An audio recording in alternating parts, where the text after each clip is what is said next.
जय हिंद दोस्तों, स्वागत है आप सभी का आपके अपने परिवार द लॉजिकल साइंस में। मैं हूं आलोक सिंह आतिश और आज के इस वीडियो सेशन में हम लोग डिस्कस करने वाले हैं youth science chapter wise MCQ discussion में बायोलॉजी सेक्शन में टैक्सोनॉमी से संबंधित एमसीक्यू की। जी हां दोस्तों, इससे पीछे के वीडियो सेशन में हम लोगों ने प्लांट मॉर्फोलॉजी को खत्म करा था। दोस्तों आज के इस वीडियो सेशन में हम लोग टैक्सोनॉमी से संबंधित एमसीक्यू की चर्चा करेंगे जो कि आपके पिछले ग्रुप डी एग्जाम में पूछे गए हैं। और हाँ, आपकी जानकारी के लिए बताना चाहूँगा कि आज के इस सेशन का जो भी क्वेश्चन है उसका पीडीएफ आपको कहाँ मिलेगा, ये हमारे टेलीग्राम ग्रुप से मिल जाएगा, जिसका लिंक मैंने नीचे डिस्क्रिप्शन में डाल दिया है। आप वहाँ से जाकर के ले सकते हैं। साथ ही अगर आप में से कोई मित्र चाहते हैं साइंस को रिवाइज करना तो आप जुड़ सकते हैं हमारे साथ इस अर्जुना बायो बैच में और लक्ष्य फिजिक्स केमिस्ट्री बैच में। दोस्तों इस बैच से संबंधित किसी भी तरह की जानकारी के लिए आप दिए गए नंबर पर कॉल या व्हाट्सएप कर सकते हैं। बहरहाल आइए अपने सेशन की शुरुआत करते हैं और चलते हैं पहले क्वेश्चन की तरफ। आपका जो पहला क्वेश्चन है आज के इस सेशन का, क्वेश्चन नंबर 1, बड़ा ही हलवा सा सवाल आपसे पूछा जा रहा है कि किसे फादर ऑफ टैक्सोनॉमी के रूप में जाना जाता है। ऑप्शन दिया हुआ है मेंडल व्हिटकर, दूसरा ऑप्शन है कार्ल डार्विन, तीसरा ऑप्शन है एच.आर. व्हिटकर और आपका चौथा ऑप्शन है कार्ल लिनियस। क्या होगा इसका आंसर? आपसे क्वेश्चन पूछा जा रहा है कि इन चारों में से किसे फादर ऑफ टैक्सोनॉमी के नाम से जाना जाता है। मेरे मित्र, अगर आप सबों ने हमारा प्लांट किंगडम वाला वीडियो देखा होगा तो मैंने आपको उस सेशन में बताया था कि जब भी आपसे बात करा जाए किसकी, फादर ऑफ टैक्सोनॉमी की, ध्यान में रखिएगा कि टैक्सोनॉमी को हम लोग हिंदी में क्या कहते हैं। तो गुरुजी टैक्सोनॉमी को हम लोग हिंदी में वर्गीकरण कहते हैं। किसका वर्गीकरण? तो जीवों के वर्गीकरण की जब हम लोग बात करते हैं तो वहाँ पे हम लोग टैक्सोनॉमी शब्द का यूज करते हैं। और मैंने आपको बताया था कि फादर ऑफ टैक्सोनॉमी किसे बोला जाता है। आप सभी कहेंगे कि गुरुजी कैरोलस लिनियस को क्या बोला जाता है? आप कहेंगे फादर ऑफ टैक्सोनॉमी बोला जाता है। क्यों बोला जाता है? क्योंकि कैरोलस लिनियस ने क्या करा था, तो द्विजगत प्रणाली की शुरुआत करा था। क्या करा था?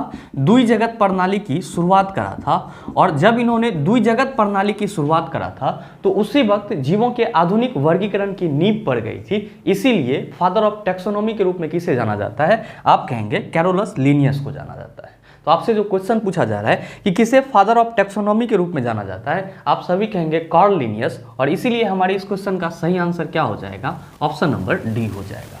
आप में से बहुत सारे मित्रों के मन में चल रहा होगा कि गुरुजी हमारे ऑप्शन में तो मेंडल व्हिटकर भी दिया हुआ है। तो मेरे मित्र ध्यान में रखिएगा कि मेंडल व्हिटकर नहीं होता है। मेंडल का पूरा नाम क्या था? जॉन ग्रेगर मेंडल था। और अगर आपसे ये क्वेश्चन पूछा जाए कि फादर ऑफ जेनेटिक्स के रूप में किसे जाना जाता है, यानी कि अनुवांशिकी का जनक किसे बोला जाता है, तब आप सभी किसका नाम लेंगे? मेंडल का नाम लेंगे। तो आप चाहें तो इस चीज को भी स्टार मार्क दे करके लिख लेंगे कि अनुवांशिकी का जनक किसे बोला जाता है? आप कहेंगे गुरुजी जॉन ग्रेगर मेंडल को बोला जाता है। किसे बोला जाता है? जॉन ग्रेगर मेंडल को बोला जाता है। आप कहेंगे कि सर हमारे ऑप्शन में कार्ल डार्विन भी है। तो मेरे मित्र कार्ल डार्विन नहीं होता है। क्या होता है? तो चार्ल्स डार्विन होता है। क्या होता है? चार्ल्स डार्विन होता है। और आप सभी ध्यान में रखिएगा, अगर आपसे क्वेश्चन ये पूछा जाए कि फादर ऑफ इवोल्यूशन किसे कहा जाता है, तो आप सभी क्या कहेंगे कि चार्ल्स डार्विन को फादर ऑफ इवोल्यूशन बोला जाता है। फादर ऑफ इवोल्यूशन बोला जाता है, यानी कि जीवों का जो क्रमिक विकास हुआ है उसके बारे में जानकारी प्रदान करने वाले साइंटिस्ट कौन थे? आप कहेंगे चार्ल्स डार्विन थे। तो आप ये चीज भी ध्यान में रखेंगे या सिंपली याद रखेंगे कि बायोलॉजी में फादर ऑफ इवोल्यूशन के नाम से कौन जाना जाता है? चार्ल्स डार्विन जाना जाता है। आप कहेंगे कि सर हमारे ऑप्शन में एच.आर. व्हिटकर भी है। तो मेरे मित्र यहाँ भी नाम उल्टा है। इसका सीधा नाम क्या होता है? तो गुरुजी इसका सीधा नाम होता है आर.एच. व्हिटकर। क्या होता है इसका सीधा नाम? आर.एच. व्हिटकर। और इन्होंने क्या करा था? तो गुरुजी इन्होंने जीवों को 5 जगत में वर्गीकृत करा था। जीवों को 5 जगत में वर्गीकृत करा था। और इसी 5 जगत के बारे में हम लोग क्या करते हैं? तो गुरुजी पढ़ते हैं। तो आप सभी ध्यान में रखना, जब भी आपसे ये क्वेश्चन पूछा जाए कि जीवों के 5 जगत वर्गीकरण प्रणाली की शुरुआत किसने करा या जीवों को 5 जगत में किस वैज्ञानिक ने बांटा, आप कहेंगे आर.एच. व्हिटकर ने बांटा। उम्मीद करते हैं समझ पाए होंगे। चलते हैं अगले क्वेश्चन की तरफ। आपका जो अगला क्वेश्चन है, क्वेश्चन नंबर 2, क्या पूछा जा रहा है आपसे? आपसे पूछा जा रहा है कि आप किस जगत में सभी जीवों को रखेंगे जो कोशिका भित्ति के साथ बहुकोशिकीय सुकेंद्रिक हैं। ऑप्शन दिया हुआ है प्रोटिस्टा, दूसरा ऑप्शन है प्लांटी, तीसरा ऑप्शन है मोनेरा, चौथा ऑप्शन है एनिमलिया। क्या होगा इसका आंसर? आपसे क्वेश्चन करा जा रहा है कि आप वैसे जीवों के समूह को किस जगत में रखेंगे जिसके शरीर में बहुत सारी कोशिकाएं हैं और साथ ही साथ कोशिका भित्ति है और उसका जो केंद्रक है वो पूरी तरह से विकसित है यानी कि सुकेंद्रिक है, या आप कह सकते हैं कि उसमें स्पष्ट रूप से केंद्रक दिखाई पड़ता है। ध्यान दीजिएगा, क्वेश्चन क्या पूछा जा रहा है। क्वेश्चन पूछा जा रहा है कि आप वैसे जीवों को किस ग्रुप में रखेंगे जिसके पास क्या है, तो गुरुजी कोशिका भित्ति है और साथ ही साथ वे क्या हैं, तो बहुकोशिकीय हैं। क्या है, बहुकोशिकीय हैं। और फिर क्या कहा जा रहा है कि इसमें जो पाए जाने वाला केंद्रक होता है वो क्या है, तो पूरी तरह से विकसित है, यानी कि इसमें स्पष्ट केंद्रक है जिसको यहाँ पे क्या बोला गया है, सुकेंद्रिक बोला गया है। आप सभी कहेंगे कि सर ये चीज़ कैसे पता चलेगा, और मैंने ये चीज़ भी आपको पीछे के सेशन में प्लांट किंगडम वाले टॉपिक में बताया है। ध्यान दीजिएगा कि आपका पहला ऑप्शन दिया हुआ है प्रोटिस्टा। पहला ऑप्शन क्या दिया हुआ है, प्रोटिस्टा। और मैंने आपको बताया था कि आर.एच. व्हिटकर ने जब जीवों को 5 जगत में कैटेगराइज करा था, 5 जगत में वर्गीकृत करा था, तो आपका कौन कौन सा जगत था, तो आप सभी कहते हैं कि गुरुजी पहला था मोनेरा, दूसरा क्या था प्रोटिस्टा, तीसरा क्या था फंगी, चौथा प्लांटी और पांचवा क्या था, तो एनिमेलिया था। और आप सभी ने देखा था कि जब हम लोग प्रोटिस्टा की बात करते हैं तो हम सभी क्या कहते हैं, हम सभी कहते हैं कि गुरुजी प्रोटिस्टा के अंतर्गत एक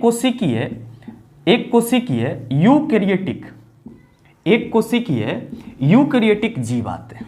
प्रोटिस्टा के अंतर्गत कौन से जीव आते हैं, आप कहते हैं कि गुरुजी जिसका बॉडी एक सेल से बना होता है और साथ ही साथ वो सेल पूरी तरह से डेवलप होता है यानी कि विकसित होता है, उस प्रकार के जो जीव होते हैं उसको किस कैटेगरी में रखा गया है, तो प्रोटिस्टा की कैटेगरी में रखा गया है। लेकिन आपसे क्वेश्चन ये पूछा जा रहा है कि आप वैसे जीवों के समूह को किस जगत में रखेंगे जिसका शरीर बहुकोशिकीय है। यहाँ पे प्रोटिस्टा में तो एक कोशिकीय जीव को रखा गया है, यानी कि आपका पहला ऑप्शन तो पहले ही गलत हो जा रहा है। आपका दूसरा ऑप्शन है प्लांटी। मेरे मित्र आप सभी क्या कहते हैं कि गुरुजी जब हम लोग प्लांटी की बात करते हैं, किसकी बात करते हैं, प्लांटी की बात करते हैं, यानी कि पादप जगत की बात करते हैं। किसकी बात करते हैं, पादप जगत की बात करते हैं। तो हम सभी क्या कहते हैं कि गुरुजी हमारे पास जितने भी प्लांट हैं वे सब के सब किस ग्रुप में रखे हुए हैं, तो प्लांटी के कैटेगरी में रखे हुए हैं, यानी कि प्लांटी के ग्रुप में रखे हुए हैं। और आप सभी कहते हैं कि गुरुजी पादपों में कोशिका भित्ति पाई जाती है जो किसकी बनी होती है, सेलुलोज की बनी होती है। और साथ ही साथ जो पादप होते हैं, पौधे होते हैं, वे क्या होते हैं, तो बहुकोशिकीय होते हैं। और क्या होते हैं, तो गुरुजी इसमें पूरी तरह से विकसित केंद्रक पाया जाता है। मतलब साफ है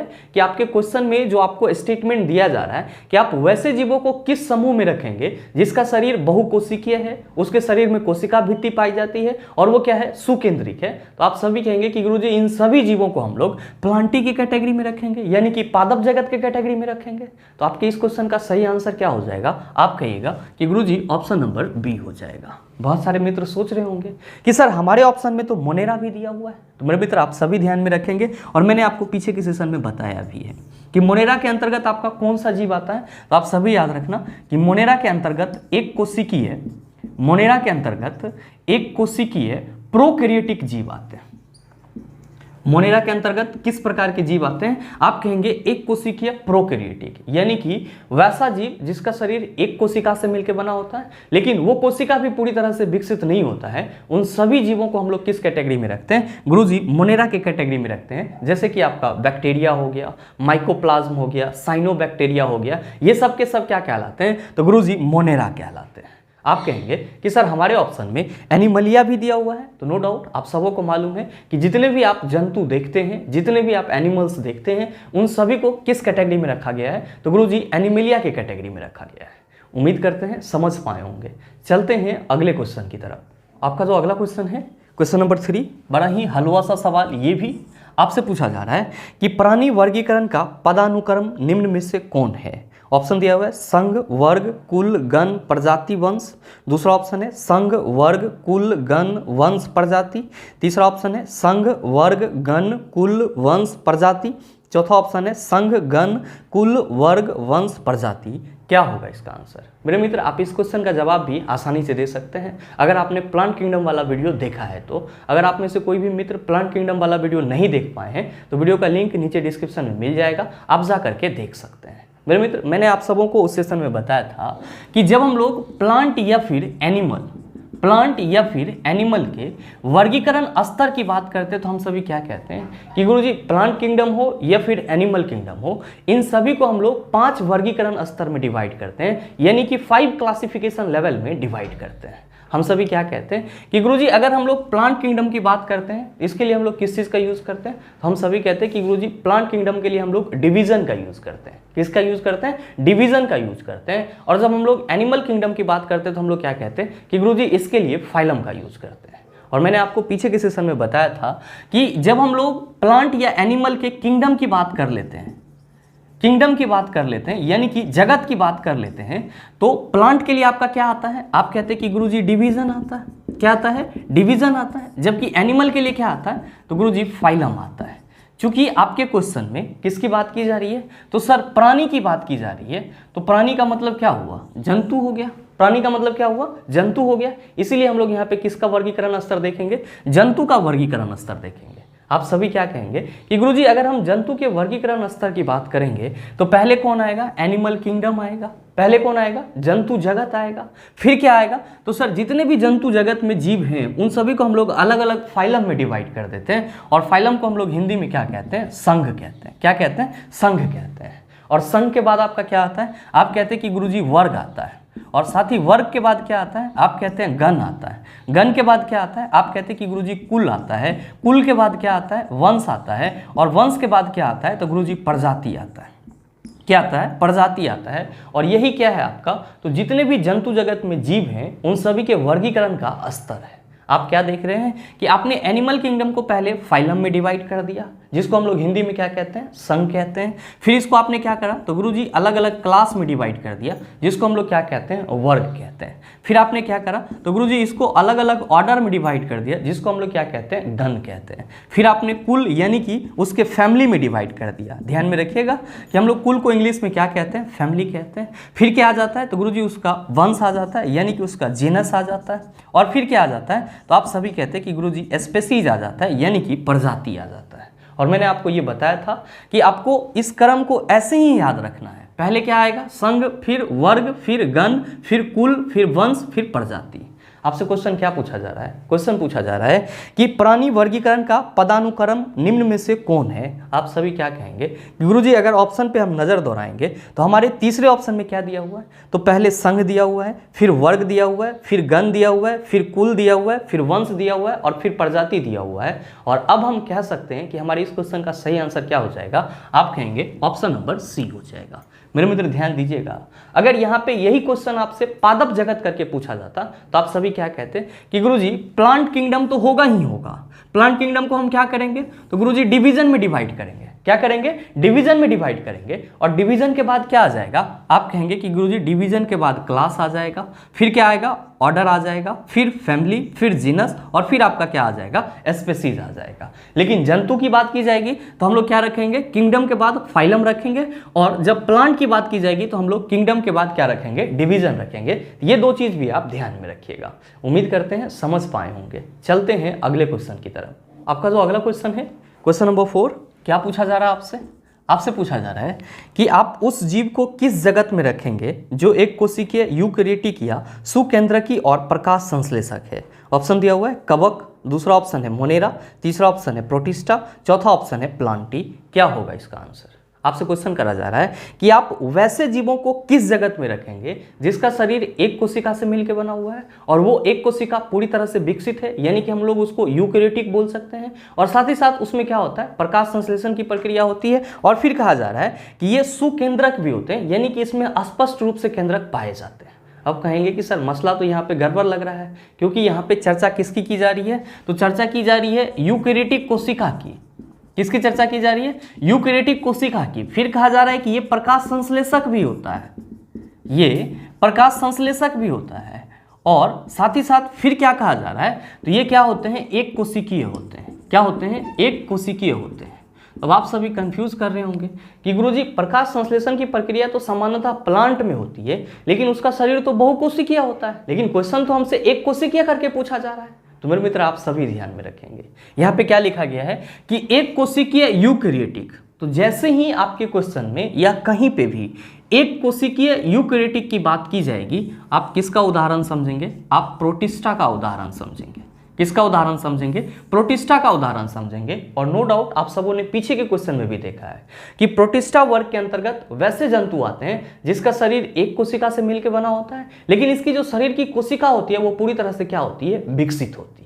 अब आप कहेंगे कि चलो सर ये तो हम समझ जाएंगे कि जहां भी एक कोशिकीय यूकैरियोटिक लिखा होगा हम कहेंगे वो प्रोटिस्टा वर्ग का जंतु है, लेकिन यहाँ पे ये प्रकाश संश्लेषक इसको काहे बोला गया है? तो मेरे मित्र ध्यान में रखिएगा कि आपके प्रोटिस्टा जगत में एक जंतु ऐसा भी है जिसका नाम क्या है? तो गुरुजी उसका नाम है यूग्लिना।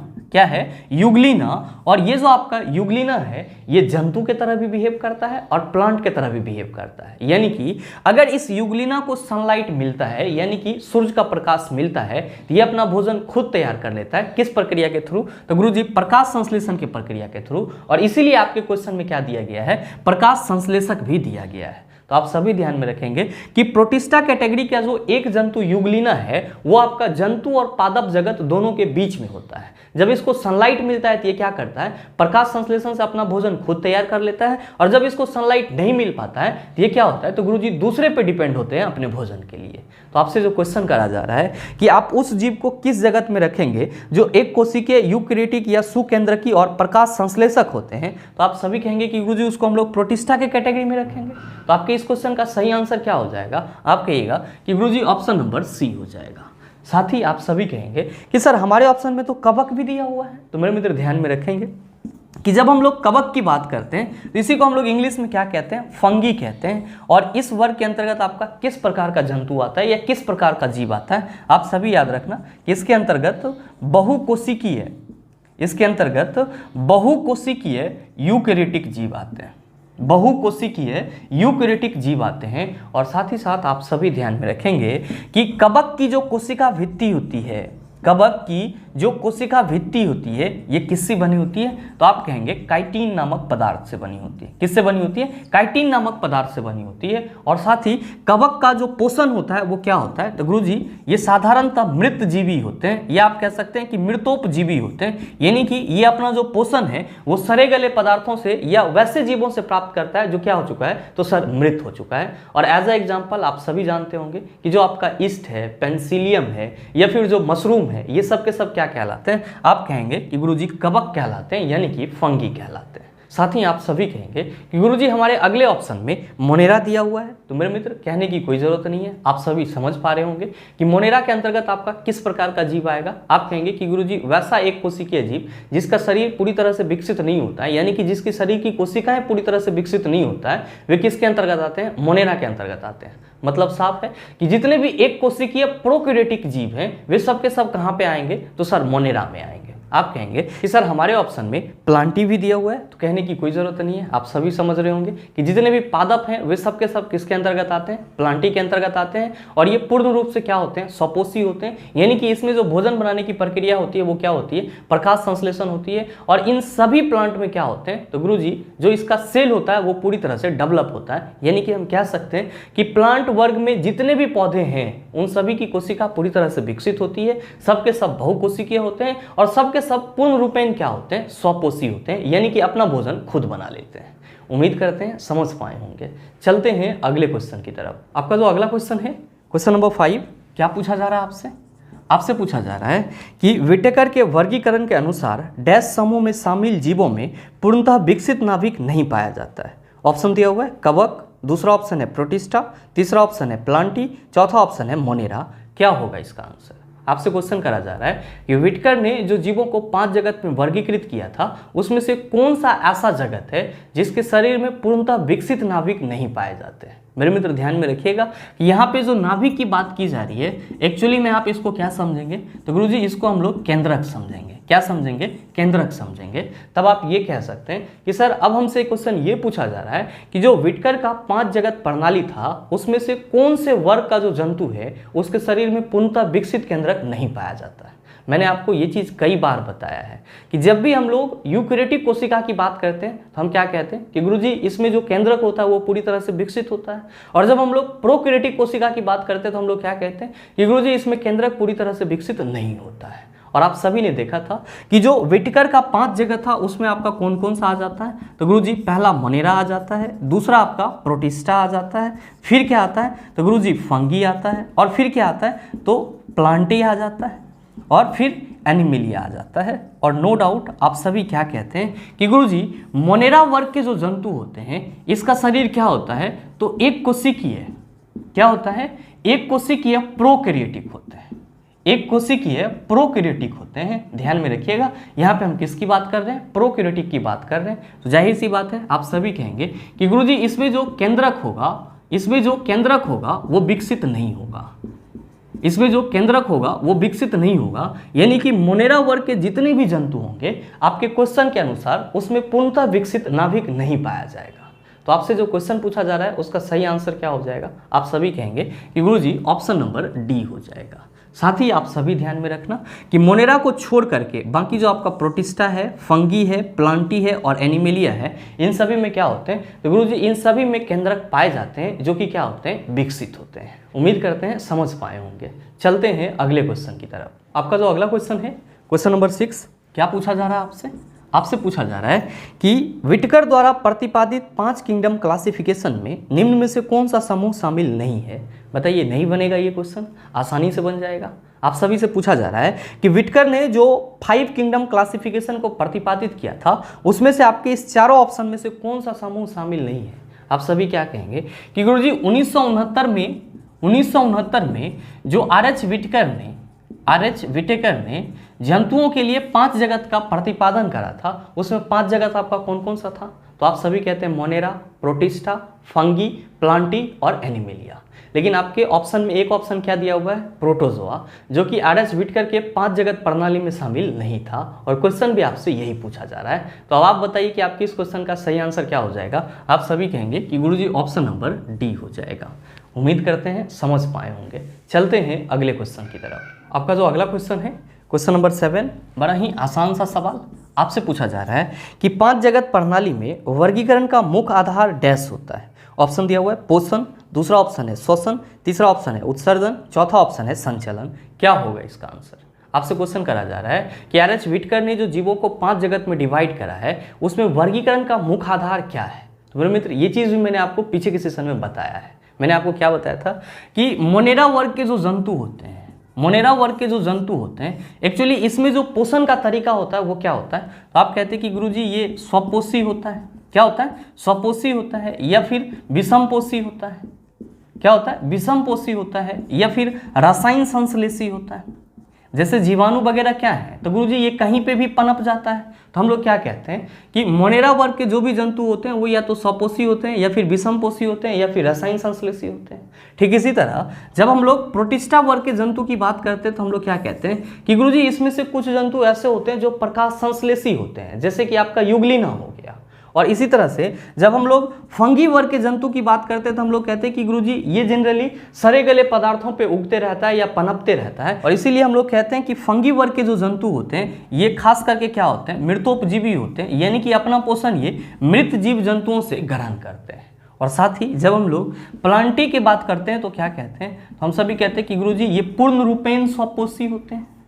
और जब हम लोग एनिमेलिया की बात करते हैं तो क्या कहते हैं तो गुरुजी एनिमेलिया वर्ग के जो जंतु होते हैं ये पूरी तरह से क्या होते हैं परपोषी होते हैं। क्या होते हैं परपोषी होते हैं। तो जब आप आर.एच. व्हिटेकर के 5 जगत में पोषण के तरीका को देखते हैं तो आपको कुछ यही चीज़ नजर आता है। मतलब साफ है कि आर.एच. व्हिटेकर का जो 5 जगत प्रणाली था उसमें वर्गीकरण का मुख्य आधार क्या था तो आप सभी कहेंगे कि जीवों का पोषण था। तो आपसे जो क्वेश्चन पूछा जा रहा है उसका सही आंसर क्या हो जाएगा, आप कहिएगा ऑप्शन नंबर ए हो जाएगा। उम्मीद करते हैं समझ पाए होंगे। चलते हैं अगले क्वेश्चन की तरफ। आपका जो अगला क्वेश्चन है क्वेश्चन नंबर 8, बड़ा ही हलवा सा सवाल आपसे पूछा जा रहा है कि सजीव जीवों के वर्गीकरण की मूल इकाई डैश है। ऑप्शन दिया हुआ है जगत, जाति, वंश, कुल। क्या होगा इसका आंसर। ये चीज़ भी मैंने आपको पीछे के सेशन में करवाया है, और ध्यान में रखिएगा मैंने आप सबों को बताया था कि जब भी आपसे ये क्वेश्चन पूछा जाए कि जीवों के वर्गीकरण की आधारभूत इकाई क्या है, जब भी आपसे ये क्वेश्चन पूछा जाए कि जीवों के वर्गीकरण की आधारभूत इकाई क्या है, आधारभूत इकाई क्या है, तो आप सभी याद रखना कि जीवों का प्रजाति है या फिर जाति है। क्या है? प्रजाति, या फिर इसी को हम लोग क्या कहते हैं? जाति कहते हैं। आपसे क्वेश्चन क्या करा जा रहा है? क्वेश्चन करा जा रहा है कि सजीवों जीवों के वर्गीकरण की मूल इकाई डैश है। आप सभी कहेंगे कि गुरुजी जाति है, तो सही आंसर क्या होगा? आप कहिएगा ऑप्शन नंबर बी हो जाएगा। उम्मीद करते हैं समझ पाए होंगे। चलते हैं अगले क्वेश्चन की तरफ। आपका जो अगला क्वेश्चन है, क्वेश्चन नंबर 9, क्या पूछा जा रहा है आपसे? आपसे पूछा जा रहा है कि कैल्वियर स्मिथ ने जीवों को डैश जगत में वर्गीकृत किया था। ऑप्शन दिया हुआ है 4, दूसरा ऑप्शन है 5, तीसरा ऑप्शन है 3, चौथा ऑप्शन है 6। मेरे मित्र, आप सभी ध्यान में रखेंगे कि आपके एग्जाम में इस साइंटिस्ट से संबंधित भी क्वेश्चन पूछे जाते हैं। और ध्यान में रखिएगा कि कैल्वियर स्मिथ नामक वैज्ञानिक ने 1998 में जीवों को कितने जगत में डिवाइड करा था? तो आप सभी याद रखना कि 6 जगत में डिवाइड करा था, यानी कि 6 किंगडम में डिवाइड करा था। और वो किंगडम क्या क्या था? तो आप सभी ध्यान में रखेंगे कि पहला था आपका एनिमेलिया। पहला क्या था? एनिमेलिया। फिर क्या था? तो गुरुजी फिर था प्रोटोजोआ। फिर क्या था? प्रोटोजोआ। और फिर आपका क्या था? तो गुरुजी फिर था फंगी। फिर क्या था? फंगी। उसके बाद प्लांटी। उसके बाद क्या था? प्लांटी। और फिर क्या था? तो गुरुजी फिर था क्रोमिस्टा। और फिर कौन सा था? बैक्टीरिया। फिर कौन सा था? बैक्टीरिया। तो अगर आपसे आपके एग्जाम में कभी भी ये क्वेश्चन पूछा जाए कि जीवों को 6 जगत में वर्गीकृत करने वाले वैज्ञानिक थे, आप किसका नाम लेंगे? कैल्वियर स्मिथ का नाम लेंगे। कब किया था? 1998 में किया था। और इसका कौन कौन सा वर्गीकरण था? आप कहेंगे पहला था गुरुजी एनिमेलिया, दूसरा था प्रोटोजोआ, तीसरा फंगी, चौथा प्लांटी, और 5वां क्या था? क्रोमिस्टा, और 6ठा क्या था? बैक्टीरिया। तो आपसे जो क्वेश्चन पूछा जा रहा है उसका सही आंसर क्या होगा? आप सभी कहेंगे कि गुरुजी ऑप्शन नंबर डी हो जाएगा। तो हमेशा ध्यान में रखिएगा कि कैरोलस लिनियस ने द्वि जगत प्रणाली की शुरुआत करा था, और आर.एच. व्हिटकर ने 5 जगत प्रणाली की शुरुआत करा था, जबकि कैल्वियर स्मिथ नामक वैज्ञानिक ने 1998 में जीवों को 6 जगत में वर्गीकृत कर दिया था। उम्मीद करते हैं समझ पाए होंगे। चलते हैं अगले क्वेश्चन की तरफ। आपका जो अगला क्वेश्चन है, क्वेश्चन नंबर 10, क्या पूछा जा रहा है आपसे? बड़ा ही आसान सा सवाल आपसे पूछा जा रहा है कि वर्गीकरण के विभिन्न पदानुक्रमों में किस समूह में अधिकतम समान लक्षण वाले जीवों की संख्या सर्वाधिक है? आपसे क्वेश्चन करा जा रहा है कि जो जीवों का वर्गीकरण का पदानुक्रम है उसमें से किस समूह में सर्वाधिक समान लक्षण वाले जीव पाए जाते हैं। आपका ऑप्शन दिया हुआ है वंश, दूसरा ऑप्शन है गण, तीसरा ऑप्शन है कुल, चौथा ऑप्शन है जगत। क्या होगा इसका आंसर? आपसे क्वेश्चन करा जा रहा है कि जो जीवों का वर्गीकरण का पदानुक्रम होता है, जैसे अगर हम लोग एनिमल किंगडम के वर्गीकरण के पदानुक्रम की बात करते हैं, एनिमल किंगडम के वर्गीकरण के पदानुक्रम की बात करते हैं, तो हम सभी क्या कहते हैं कि गुरुजी एनिमल किंगडम को हम लोग पहले संघ में डिवाइड करते हैं। संघ के बाद क्या आता है? आप कहते हैं कि गुरुजी वर्ग आता है, फिर तो आप कहते हैं गण आता है, फिर क्या आता है? कुल आता है, फिर वंश आता है, और फिर क्या आता है? प्रजाति आता है। फिर क्या आ जाता है? आप कहते हैं कि गुरुजी प्रजाति आ जाता है। मेरे मित्र, आप सभी क्या कहते हैं कि गुरुजी जब हम लोग एनिमल किंगडम की बात करते हैं तो जितने भी जंतु हैं सभी को हम लोग एनिमल किंगडम में रखते हैं। तो जाहिर सी बात है कि जो भी जंतु होगा उन सभी में कुछ ना कुछ प्रॉपर्टीज ऐसा होगा जो एक दूसरे से मिलता होगा, यानी कि हम कह सकते हैं कि समान लक्षण वाला होगा। तो आप कहेंगे कि जब जगत की बात करेंगे तो ऑब्वियस सी बात है कि इसमें जीवों की संख्या क्या होगी? सर्वाधिक होगी। और फिर उसी जीवों को हम लोग क्या करते हैं? उसके अलग अलग गुण के आधार पर उसको अलग अलग फाइलम में डिवाइड कर देते हैं, अलग अलग क्लास में डिवाइड कर देते हैं, उसका एक अलग ऑर्डर बना देते हैं, उसका फैमिली हम लोग ढूंढते हैं, फिर उसके जीनस की बात करते हैं, और फिर इसके प्रजाति की बात करते हैं। मतलब कुल मिला के हम ये कह सकते हैं कि गुरुजी जंतु जगत में जितने भी जंतु आएंगे ऐसा संभव है कि उन सभी में एक से अधिक समान लक्षण पाए जाएंगे, और जंतु जगत में जो जीवों की संख्या होगी जिसमें समान लक्षण पाए जाएंगे उसकी संख्या क्या होगी? सर्वाधिक होगी। बाद बाकी जब पूरे जंतु जगत को हम लोग अलग अलग क्लासिफाइड या फिर उसके वर्गीकरण स्तर पर बांटना चाहेंगे तब ना हम ये ग्रुप बनाएंगे। ऐसे सर्वाधिक जंतुओं की संख्या या जीवों की संख्या किस में होगी? तो आप कहेंगे कि गुरुजी किंगडम में होगी, यानी कि जगत में होगी। तो क्वेश्चन भी तो आपसे यही पूछा जा रहा है। तो आप बताइए कि आपके इस क्वेश्चन का सही आंसर क्या हो जाएगा? आप सभी कहेंगे कि सर ऑप्शन नंबर डी हो जाएगा। उम्मीद करते हैं समझ पाए होंगे। चलते हैं अगले क्वेश्चन की तरफ। आपका जो अगला क्वेश्चन है, क्वेश्चन नंबर 11, बड़ा ही आसान सा सवाल आपसे पूछा जा रहा है कि सिस्टमा नेचुरे किसके द्वारा लिखा गया था? ऑप्शन दिया हुआ है जॉन रे, दूसरा ऑप्शन है अरस्तु, तीसरा ऑप्शन है कैरोलस लिनियस, चौथा ऑप्शन है हैकेल।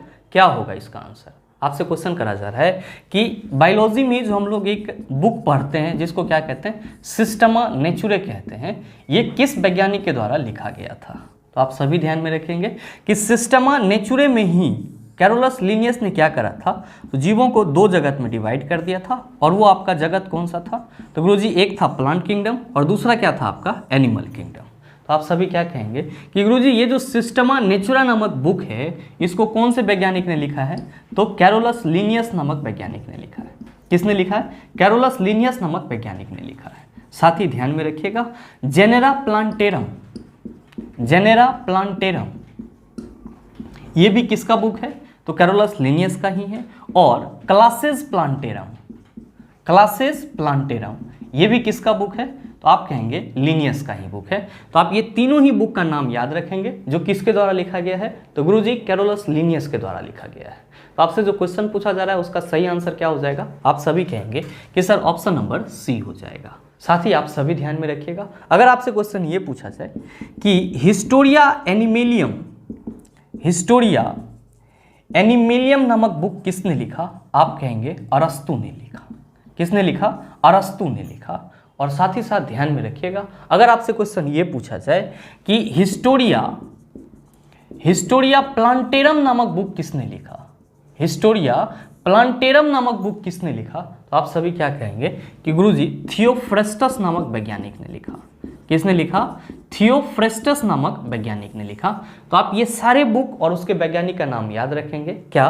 कि कैरोलस लिनियस ने सिस्टमा नेचुरे, जेनेरा प्लांटेरम और क्लासेस प्लांटेरम नामक बुक लिखा था, जबकि हिस्टोरिया एनिमेलियम किसके द्वारा लिखा गया? अरस्तु के द्वारा। और हिस्टोरिया प्लांटेरम किसके द्वारा लिखा गया? तो आप कहेंगे थियोफ्रेस्टस के द्वारा। मेरे मित्र उम्मीद करते हैं कि यहाँ तक के जितने भी क्वेश्चन थे उन सभी को आप आसानी से समझ पाए होंगे। अब इस टाइप का प्रश्न अगर आपको दोबारा दे दिया जाए, मेरे ख्याल से आप उसका जवाब भी आसानी से दे सकते हैं। साथ ही उम्मीद करते हैं कि ये वीडियो आपको अच्छा लगा होगा। अगर आपको वीडियो अच्छा लगा तो वीडियो को लाइक कीजिएगा, ज़्यादा से ज़्यादा शेयर कीजिएगा। और हाँ, अगर आप चैनल पर नए हैं तो सब्सक्राइब करके बेल आइकन दबा लीजिएगा, ताकि इस तरह के एग्जाम रेलेवेंट वीडियो सबसे पहले आपके पास पहुँचे और आप उसको सबसे पहले देख पाओ। मिलते हैं फिर अगले वीडियो सेशन में, तब तक के लिए best of luck. Thank you, have a nice day.